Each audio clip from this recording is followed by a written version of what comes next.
Hello college algebra student, this video is for chapter 3.7 inverse function. So for every function, if it is one-to-one, that means every value mapped to one unique y value, there is a inverse. What is called an inverse? So let's look at this picture. It's kind of small, but maybe I'll just rewrite this. This is f of x. So if you have you have the domain of f of here, and this is a a, and then through the function it maps to b. What is inverse is? Inverse is another function, but it would take whatever that is the output of f of a. This is the range of f. So from b, well, it would map back to a. It would map back to a. So if I look at horizontally, if I say a, use f to go to b, and if I input b into f inverse, it will go back to a, so as if nothing happened. So you can think of the inverse is someone that cancel whatever f has done. So if the inverse was a plus function, no, if the original function is a plus function, the inverse will be a minus function, so that you are back to square one when you do two functions. And this is, remember, because we're doing in sequence, is a composition. So the definition of the inverse function is f of inverse put into f is x, and f of x put into f inverse is x. Now the notation of f of the inverse function is called f negative 1x. When we look at negative 1, we tend to think of, reciprocal, because 2 to the negative 1, everyone knows for exponent. 2 to the negative 1, if it is a base, that is 1 over 2, right? 5 to the negative 1 is 1 over 5. Or x to the negative 1, if it's a variable, is still 1 over something. But f to the negative 1 is not 1 over f of x. The negative 1 is a name of a function. This function just performs things that will reverse f. Okay.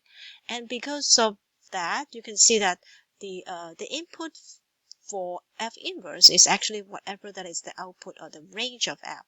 So we have these properties where the domain of f is the range of the inverse.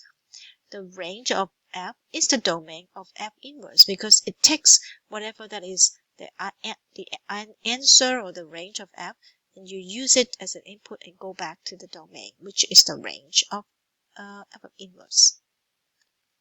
And it also explains that if according to this picture, the order pair AB belongs to F, right? It's on the F graph if we are to graph it. But what point is on the F inverse? The F inverse would have the point B comma A is on the F inverse function. So you would say a point xy is on f of x, imply yx is on f inverse x. So if you want to build a table for graphing f inverse of x, you don't need to start all over. What you do is you use the table that you use for f of x, and you just switch the x and y, it becomes the f inverse function. And also because of that, we say f inverse and f is symmetrical about the line y equal to x. That is, we talk about symmetry when a graph is symmetrical on the y-axis, left and right are the same, or up and down are the same, or something. Well, it cannot be. But f inverse is they are symmetrical about the line y equal to x. So if this is a graph like this, then your inverse is the graph like that. So they look exactly the same. So the y equal to x is kind of like the mirror that reflect both things. Okay. Yeah, so these are some of the properties of inverse. Okay, so the first example is some conceptual question. I have 2 points, 5, 4, and 8, 5 is on f of x. What point will be on f of inverse? So we can just do the mapping diagram. 5 will map to 4 for f, and 8 would map to 5 on f. So f inverse actually do the reverse, right? We would say, well, f inverse will take 4 and go back to 5, and 5 will go back to 8, right? So For f inverse, the point would be 4, 5, and also 5, 8. You can see that you just switch the two number, so this 2 point will be on the inverse. And then the next part is how to find inverse.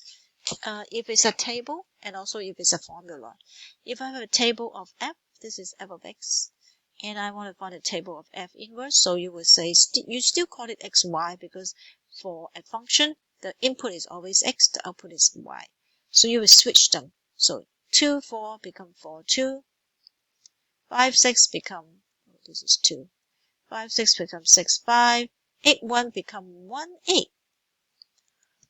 And then about domain. If the domain of f is negative infinity and infinity range is negative infinity 0, then what is the domain? Domain of f of inverse? F inverse would be the range of it. So you would just copy the range. And then the range of f inverse is the original domain of f. So that would be, they're just like inverse of each other. So the next one is find inverse from the function formula. So a function, most of the time are described by formula. This is very important. How can I find the inverse so that I know it would cancel everything that I have? If this is a really simple one, like if f is x plus 5, right? Everybody know the inverse would be x minus 5 because this would reverse it. But if it has a whole bunch of like square, cube, and then multiply and add, so what should the inverse be? Right? So this is the process to do it. You have to make sure that f of x is 1 to 1, because if it is not 1 to 1, your mapping back would not be a function. So use horizontal line test to check that it's 1 to 1, and then solve for x. After you solve for x, then you switch x and y. So that means you have y equal, and then you would write y as f inverse. Switch in x and y because in your function, inverse function, x and y switch. So find the inverse of the original function of 4x plus 3. What is the inverse? So follow the process. We'll say we place this by y because it's easier to manage it with a variable. Solve for x. Now there's some, so we'll do minus 3 first, so equal to 4x, and so x would equal to y minus 3 divided by 4, right? And then you switched x and y, so you would say x minus 3 over 4 is equal to y. So this is the inverse function, is x minus 3 over 4 is the inverse. Next one, I have a cube function minus 1. And want to find the inverse. Again, I replace f of x by y. So that would be equal to x minus 2 cubed minus 1. I'm going to solve for x. Solve for x means I have to add 1 on both sides first. Add 1. So that would be x minus 2 cubed. I want to plus 2, but I have a cube outside here. So what should I do? I do cube root on both sides. So will be x minus 2 is no more root if I do cube root of y plus 1. A cube root cancel a cube. Cube root cancel a cube. So then I have to solve for x, so I add 2 on both sides, so it will be cube root of y plus 1 plus 2 equal to x. Now I switch x and y. Y is equal to cube root of x plus 1 plus 2. So the inverse function is, just write it, put it back as f inverse, 3 cube root x plus 1 and then plus 2. The next one is more complicated, like this kind of rational function, and we want to find the inverse also. We do the same process, y equal to x over 5x minus 1 minus 1. I want to solve for x, so I multiply 5x minus 1 on both sides. Y times 5x minus 1 equal to x. Well, 5x minus 1 will cancel, so we x. And then I want to solve for x, so I have 2x on both sides, so I have to multiply. Okay, 5xy minus y equal to x. So then I want to solve for x, so I move everything on one side. 5xy minus x equal to y. That means I minus x, I plus y, minus x plus y. So this cancels, so it's like that. And then because I'm solving for x, so there is all these x terms, so I say 5y minus 1 and equal to y, right?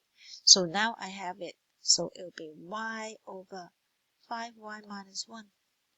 And then I switch x and y. Y is equal to x over 5x minus 1. There's a lot of books. When they do this, they switch x and y in the beginning. So they switch it right away and you solve for y. So that can be done also, but this book do it this way. So I'm just going to do it this way. So the F inverse would be, after you switch it to x and y, it will be x over 5, x minus 1. Did you notice that these two are the same? So a lot of time for rational function, they might be the same. Do another one that has fraction. Okay, so y equal to 1/3 of x minus 2. So solve for x. So y plus 2 equal to 1/3 of x. I multiply by 3. 3 of y plus 2 is equal to x, right? I want to clear the denominator multiplied by 3. So 3y plus 6 equal to x. Now I switch x and y. So 3x plus 6 equal to y. So the inverse is 3x plus 6. Okay. So the last part, so this is the very important part. The last two part of 3.7 is if some function is not a one-to-one function, how do I get the inverse? And also, how do I graph an inverse function? So it would be a second video on 3.7.